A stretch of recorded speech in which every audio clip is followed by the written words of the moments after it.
69% of problems in relationships are perpetual. That means that they are everlasting. They're always there. They're permanent.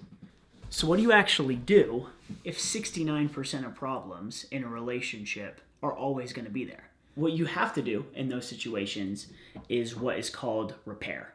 And in this video, I am going to walk you through a simple, sort of, two-step process for you to do just that.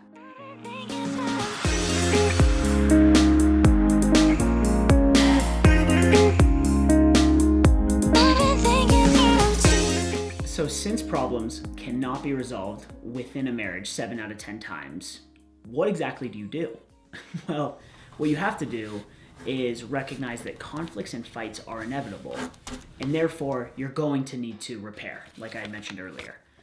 And so if you find right now that conflict is non-existent in your relationship, it could be that you're in the honeymoon phase, which is great, let that ride.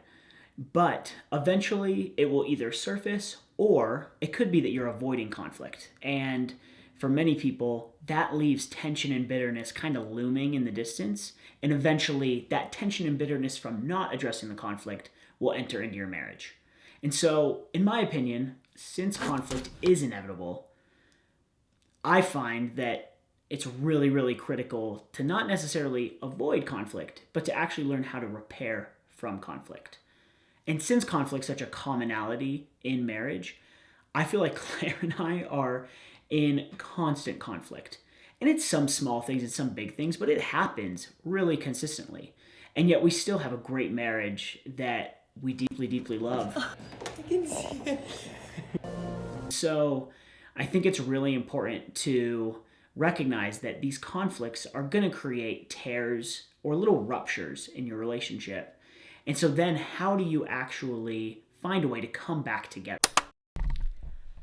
You're probably happy I just hit the pause button because you're thinking, whoa. What exactly is a rupture? So let's rewind things a little bit and make sure you understand what that term means first. Well, a rupture is a tear or a fracture in a relationship, right? It's disconnection. And so if the goal of relationships is connection, well, then a rupture is kind of your enemy, right? It creates disconnection. And that can be okay if you actually repair that and bring things back together, right? Just like with your muscles, if you're an athlete, it's really important for you to actually repair them. You go to rehab, you get everything back in shape. Relationships operate very much the same way, where we need to repair the rupture so that everything can operate functionally again. Aww. The issue is that most of us don't actually know how to get a hold of that tape. We don't actually have the skills to repair a relationship after disconnection. And so as a result, we're pretty darn good at just sort of sweeping it under the rug, right? And pretending like it just wasn't there. For me personally, I grew up in a household where I never really learned how to actually approach ruptures in relationships, right? I would either see a fight happen and not see the repair happen, or, well, yeah, that was basically exactly what happened. And we don't actually have like a class in school or something like that to learn this. We don't actually learn how to do relationships. And so as a result, the only class you ever get is really from your family. And typically, most families operate pretty unhealthy. And so the idea of actually grabbing that tape and repairing things is this foreign concept to us. We're much better just sweeping it under the rug and letting that tension kind of subside. All right, so let's talk about that two-step process. So this two-step process actually comes from a mentor of mine named Steve, who me and 3 of my best buds actually met up with during college almost religiously every Thursday. And it was, I believe, sophomore year. I don't know why I said I believe. It was sophomore year when I finally squeezed my way out of the friend zone and started dating Claire.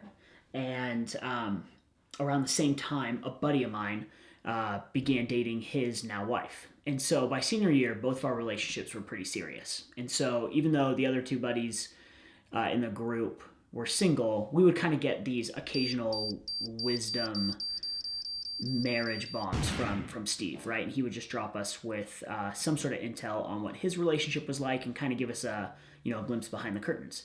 And so one night, Steve was sharing this metaphor, and the metaphor was this idea of a boat that was in a really intense storm. And the boat is your relationship, the storm is that conflict that you're undergoing.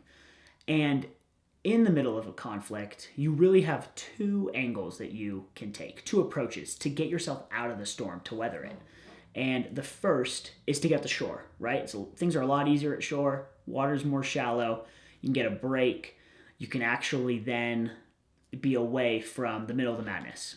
And then the other option, once you're actually at the shore, is to then put your anchor in the water, right? And really get yourself a firm foundation, get rooted, and now that sway and the intensity of the storm can really be calmed, right? And so this, in terms of a relational context, how Steve applied this is this idea of, one, getting to shore is the same thing as getting a break. To make a break actually effective and to ensure that you're actually on shore, you need 20 to 40 minutes is what the research shows to actually allow your brain to really calm itself down, to really get to shore, and to be able to think through, not with just your emotions, but also with a rational aspect to the situation and what happened. So again, make sure you get 20 to 40 minutes to actually get to shore and take a break effectively.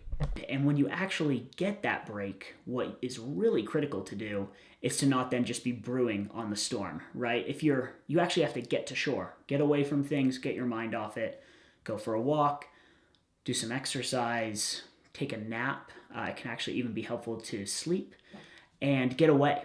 And that allows you to reconnect that and really get more rational thoughts brought back into the picture so that the two of you can connect. And then the second step to this process, like I said, was kind of throwing that anchor, right? You're at the shore now, you're rested, you're taking a breath.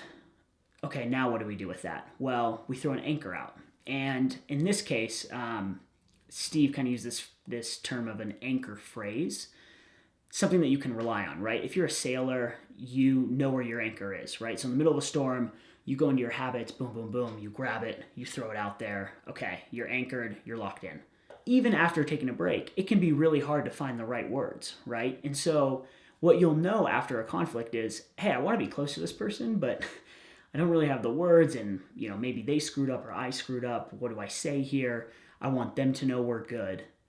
And so having an anchor phrase is something that Claire and I have found kind of puts words to a situation when we don't actually have the words. And so the anchor phrase that Claire and I use is, I want to be close to you, right? We use, I want to be close to you, nothing else, just keep it simple.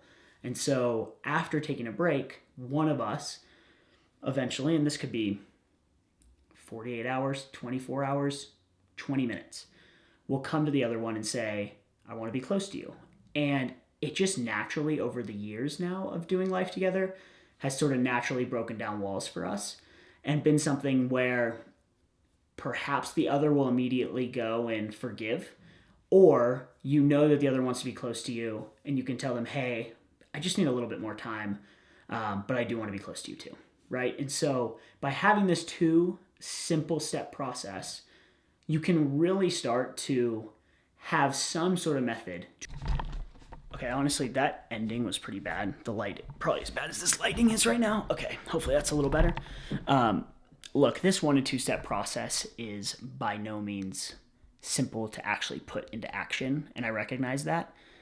So give yourself some grace. Know that you'll make mistakes on this, but over time, this type of structure becomes really natural. Claire and I have been married for 5 years, and already these types of rhythms and practices are almost second nature to us. And so I would just encourage you to know that you're going to have a lot of repetitions. You're going to be doing a lot of life together, and to give yourself some space to try this out and know that over time, it may feel forced now, but over time, it's going to feel a lot more natural, a lot more intuitive, and you'll start to see how much it benefits your relationship. So this is a simple 2-step process, but the asterisk here is it's a lot easier said than done. So give yourself space, give yourself time, and hopefully this can serve you in the long run. Cheers.